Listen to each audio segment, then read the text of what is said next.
Hi guys. I just got out of a really nice bath. It was absolutely lovely. So I'm gonna pull a card here before we start. Before I start the video. I want to talk about walking the walk and not just talking the talk when it comes to spiritual practice. Now, I want to say first before we talk about this, I understand that there is no spiritual teacher that can fully be living absolutely, completely spiritually, letting everything go, having no attachments, loving everyone. If that was the case, they wouldn't be on the planet right now. I mean, anyone who watches Teal Scott, she hasn't been Teal Scott in a while, that was weird, Teal Swan, knows that even though she's an amazing spiritual teacher and she has so many amazing gifts, she is still dealing with a lot of emotional trauma and emotional stuff that can be really, really intense. Now, I love her take on her spiritual teachings is that she's completely open about it. And I feel like that makes it more attainable. People look at her and say, well, she's not perfect, and yet she's still living a spiritual life, and she still has all this amazing stuff going on. Like, I can do that too. I really like to do that on my channel as well. I know all of these things, and it's very clear to me, but I'm still learning too, and it's still something I'm growing in. I've had a lot of people who know me, and then they see my videos and they go, well, why do you still have this issue, or why do you still do that, or I thought since you're teaching it you would have that down. And you can know something and know how something works and teach something and have a good understanding of it without being 100% proficient at putting it into your life. Because when it comes to emotional stuff and learning and soul experience, it's not a perfect science. Unlike when you can learn how to fix a car and it's the same every single time, when it comes to emotions and the third dimension, it depends on the person, what their trauma was, what they're working through. So you can know the rules without being 110% proficient in the game, if that makes sense. It's always a learning thing. We're always learning better and newer ways to react to our environment and feel differently and pursue the things we're looking for, because it's ever changing. So unlike I said, like a game with specific rules, you have to give yourself a little leeway when it comes to spiritual and emotional growth.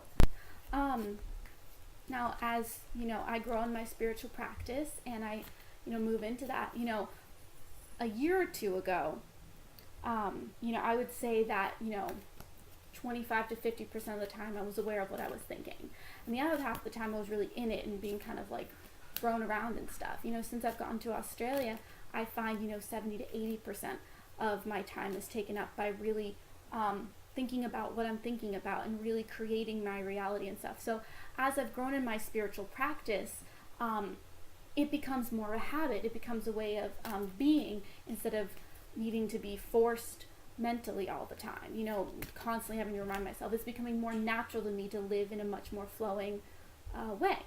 I said I was going to pull a card. I've gotten into the whole topic thing. So when you have a spiritual practice, don't rush yourself into thinking that, oh, now that I've awakened, now everything's going to be perfect, everything's going to be smooth. No, it takes years to become proficient, just like in a language or a health habit or anything else. It takes time to get practiced at it. I'm going to pull a card now.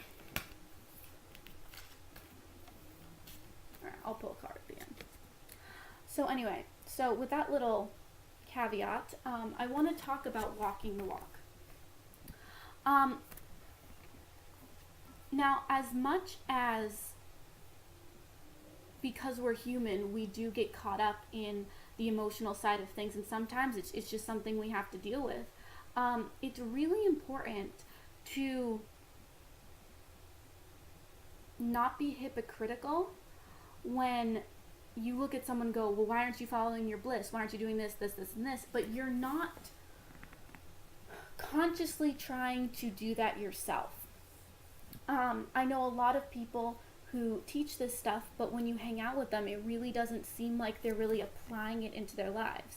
And that can be really hard to be around, because oftentimes they're like, well, do this, do this, do this, this. And you know, when you're falling short and they're saying that to you, you're like, yeah, no, I know you're right. But then you look at them and you're like, are you really doing that in your own life? And that can be really hard. And, you know, I really try not to fall into that. I know I do that just like everyone else does at some points, but I really try not to fall into that.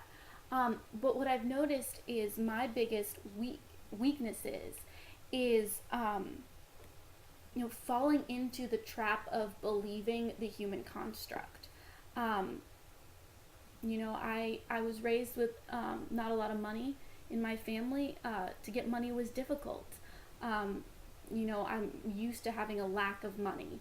You know, not getting, you know, knowing what I really want but not feeling I'm worthy of it. These are deep-seated beliefs that even though I'm working through them, I tend to still be manifesting them in my life.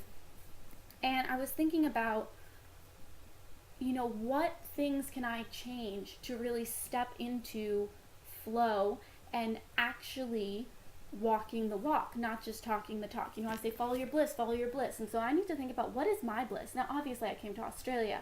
You know, I'm learning to be more open about how I dress and how I express myself and all of that. But what I've noticed is when it comes to the human things, I find it hard to wrap my head around also being in my bliss on that front. And so I've been really thinking about, especially with work, you know, I have a hard time believing that I can make money doing what I really, really want. You know, I believe I can do what I want, but I have a hard time feeling like there's going to be an abundance coming from that.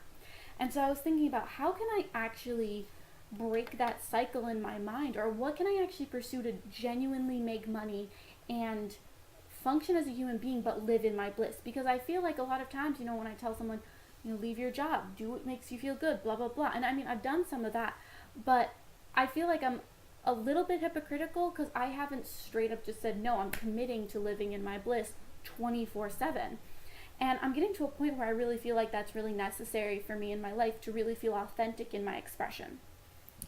So I was thinking about, what can I do to really pursue the life I want and be abundant and also live in my bliss. So I've decided to make a list of things I can genuinely make money with very quickly, that are going to be truly in my divine expression. I can't really tell you guys about it now because it's still formulating, but I just wanted to say that I'm committing to living a life that is truly in my bliss. I'm committed. It's really important for my soul expression to not settle for, you know, what I'm going to be doing, you know, a lot of my time, you know, just having just a normal job. Like, that's just not going to do it for me. It's not going to fulfill my soul, and that's not why I'm here on the planet. I'm here on the planet to learn how to be in my bliss. So I'm committing to really stepping into a belief system where I believe I can be abundant in my bliss. You know, it's really about healing past trauma, soul memory, and things like that, or cell memory, and really stepping in this and committing, you know, like, there isn't a fallback. I just have to pursue what I want, and it's going to, and then to believe that it's going to be abundant for me. So I'm committing to that. I have a bunch of projects in the works. And I actually have this really big project that I'm hoping to start a GoFundMe for this big project, which I think is going to be amazing. So when that goes up, I'll definitely tell you guys about it, because I'm going to need all the support I can get, but I'm really, really, really excited, and I hope you guys get excited about what I'm doing as well. It's going to be amazing. It's going to be great. It's going to have to do with a lot of different people, but you guys will be able to be involved, and it's just, I'm really excited. So that's going to be great. I also want to shout out my website down below. I know I've mentioned it briefly, but my passion is to empower people and to bring self-love to the planet. And the way I feel that I can do that most thoroughly is not only through these other projects, but one-on-one with you guys and clients. So I am now starting self-love and manifesting sessions through Skype to help people with that. You can have one session, you can have 20 sessions, it's really up to you. Each session is going to be tailored to what you want from your life, and it's going to give you techniques and tools on how to really start living in your bliss, really start living in your truth, and I'm really excited about that. So if anyone is interested in those sessions, if you check out my website down below, I have links to my website, Facebook, Instagram, all that stuff. But my website has, if you check out the services tab, I have a lot of different services that I'm offering, 2 of which are the manifesting and the self-love classes, or sessions, rather.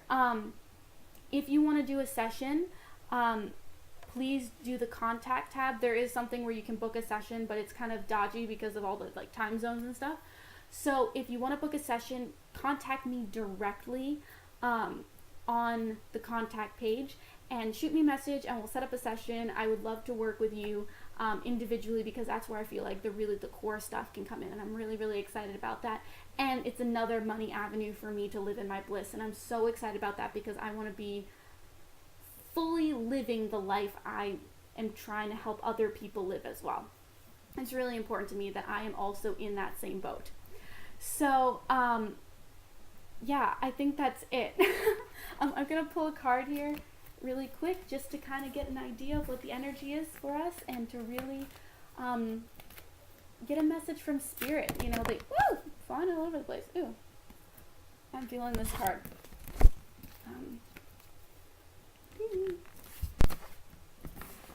Okay, so this is the card. I don't think I've ever gotten this card.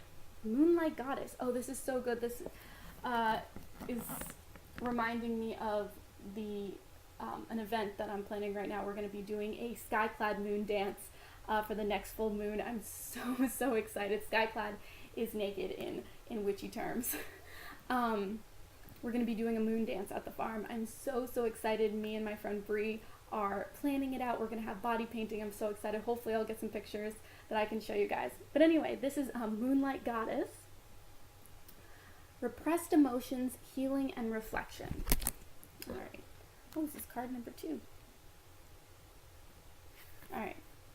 The Moonlight Angel depicted on this card is here to reflect back to you the repressed emotions you have stored inside you.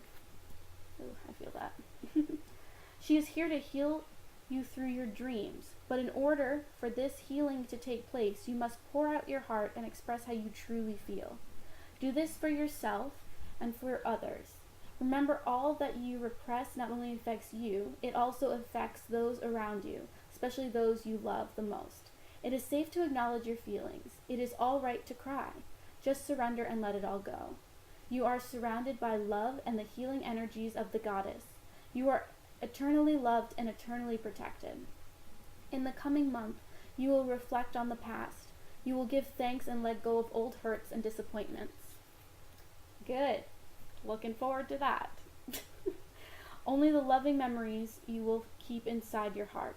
Then, once the chambers of your heart are yet again full of light, a new season begins, a new journey, a new joy, a new passion. Affirmation. I give thanks for the healing that is taking place now in my life. I express all I feel honestly and lovingly, without fear or apprehension. I am safe. I am loved. I am one with Goddess. I am one with the earth and all creation. This really resonates for me. I don't know about you guys, but this is just, I needed that. This is the card. This is the Gaia Oracle by Tony Carmine Salerno. I've mentioned this before, I know that, but again, brilliant deck. I love this. I'm definitely keeping this card out on my altar. This is really necessary for me. So anyway, I want to encourage you guys to live in your full passion, be joy seekers, be bliss makers. Have a wonderful day. Namaste.